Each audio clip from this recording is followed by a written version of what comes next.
Welcome back to the channel. Oh my god, I just woke up, 3 hours of sleep, doesn't matter. I saw a tweet come out from thousands of people saying the contract was leaked. Now at first, I didn't believe it. First glance at this contract, it's clearly just absolutely it's the craziest and most unfair contract I've ever seen in my life, guys. And bear in mind, guys, I am a former professional esports player for Splice, Ghost Gaming. I've been a coach, I've been a manager, I'm now an owner of an organization. I can't believe it.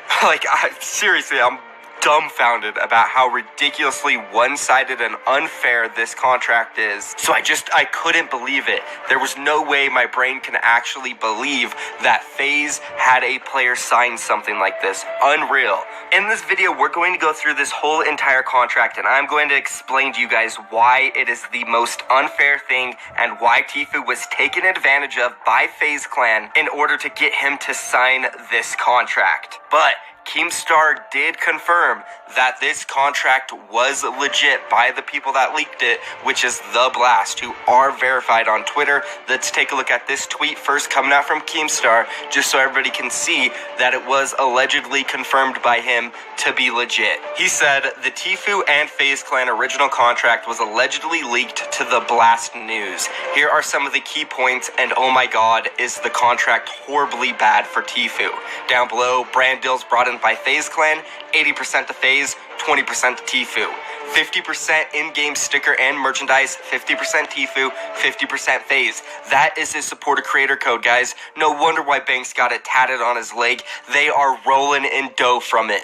Brand deals brought in by Gamer. TFU only gets 50% of deals brought in by himself. If Uber Eats wants to pay TFU $2 million, guess what? FaZe gets $1 million. That's unfair. That is ridiculous. Appearance fees, 50% for TFU, 50% for FaZe. Prize money, 80 TFU, 20 FaZe Clan. Now again, this looks unreal. I was freaking out. Everybody was freaking out, but I didn't know if it was legit. I didn't think it was. But then Keemstar tweeted this out. Talked to The Blast News and they confirmed the contract is 100% real. I cannot name and will not name the source, but it is real and came from a non-FaZe member. Wow, okay, so it's so bad to where, I can't believe it, even though Keemstar actually confirmed it with the source who leaked it to The Blast News. At that point, it's almost undeniable that it's true, so I guess in this video, I'm gonna go off the basis that it is true. If it turns out being fake and FaZe does release the real contract and it's not this, I will take this video down, but for now's sake, and just seeing that it is confirmed by Keemstar in The Blast News,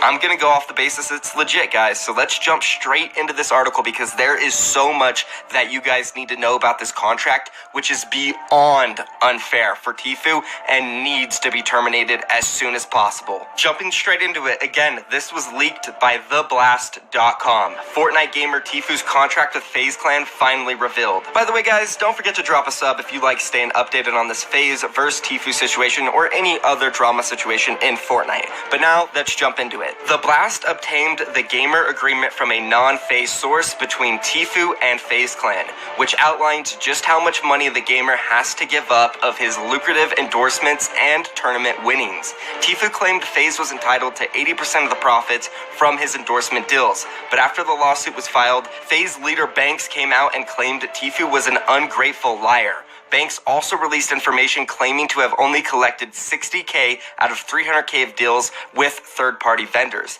He also said FaZe has collected 0 of TFU's tournament winnings. Banks threatened to release TFU's contract, but he never followed through. Now we have the actual agreement. At the crux of the disagreement is the contract, which appears to allow FaZe to come in at any point and collect up to 80% of TFU's cash as they see fit. Here's a breakdown of the contract. The agreement. The contract is a gamer agreement dated as of April 27th, 2018. It reads, the initial term of this agreement shall be 6 months from the effective date. At the end of the term, and notwithstanding anything to contrary set forth in this agreement, including the T&Cs, this agreement shall be automatically extended for an additional 36 months.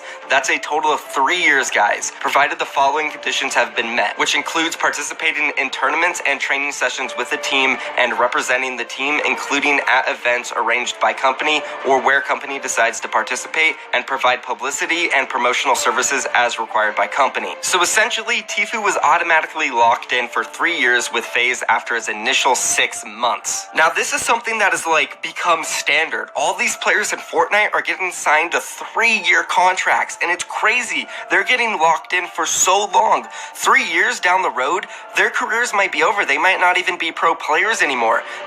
It's crazy, and they're getting signed for only $2,000 for every month of that 3 years. It's crazy. Again, these are super unfair contracts. And it's not just Faze, a lot of orgs are doing this, and it seems like Tfue and his lawyer are taking that step that needs to be taken in order for players to stop getting taken advantage of. Moving on to the next breakdown, compensation. This contract states that Faze will pay Tfue $2K per month as a fixed fee, plus all other income, including but not limited to salaries, earnings, fees, royalties, bonuses, share of profits, and gifts generated in connection with gamer services, whether individually or as part of the team. Tfue's main issue lies in the way the money is split up.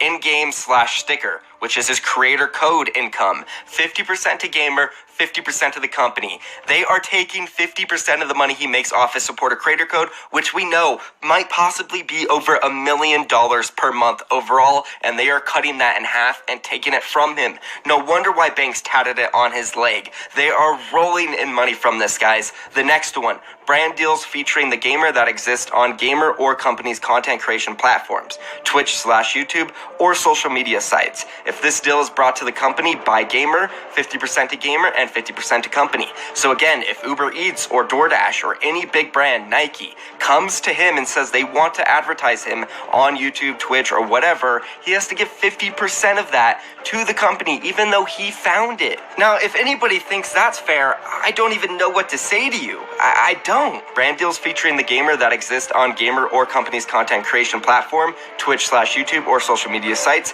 If the deal is brought to the gamer by the company, they take 80%, guys. They take everything. If he gets a deal by Nike from Faze, Tfue literally only gets 1/5 of that, while Faze gets 4/5. What? All income generated by gamer from cash prizes, which is won in a tournament and or matches, shall be split after the payments to the coach as follows: 80% to the gamer, 20% to the company. This is the only thing in this contract that I've read that is somewhat standard. Even 20% cut for the company is still pretty high in the industry, especially right now in the Fortnite World Cup. Players won't even sign contracts for 15% or 12%. And the fact that this is the most and only thing that is close to fair in this contract is ridiculous. The contract clearly states that FaZe Clan is entitled to half of Tfue's creator code income and 80% of any brand deals that the company brings to the table. It also makes it clear even if Tfue brings in the business, the company gets half. Again, this is just ridiculous. And then it says, in the gaming industry, creator code income can be astronomical. Our sources say Tfue's income is pushing $10 million per year. Again, that's almost $1 million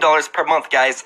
He's getting robbed on his supporter creator code. Now, I know some people are going to say, oh my god, why did Tfue sign this? He is so dumb. Maybe he deserves this because he was dumb enough to sign this. Now, hear me out. Trust me, I understand where you're coming from. And yes, Tfue should have never signed this. If he was responsible, did research, and just, I don't know, used his brain and possibly a lawyer, he would have never signed this. But you don't know what kind of position he was in. Maybe he needed money. Maybe something was going on where he had to sign this. You have to understand that Faze took advantage of him. They threw wealth at him. They threw their numbers at him, told him, you're going to be so famous, you need to sign this contract. Sure, being a part of Faze is huge and it will help your career tremendously, but that doesn't mean that they are allowed to completely rob players like this. This is highway robbery, guys. Again, he was clearly taken advantage of at FaZe Clan. Whoever was recruiting him, they threw their numbers at him. They threw their social media platform, their entire wealth, their mansions, everything, the girls, whatever it is. They told Tfue he could have it all. Just sign the contract and Faze will take care of you.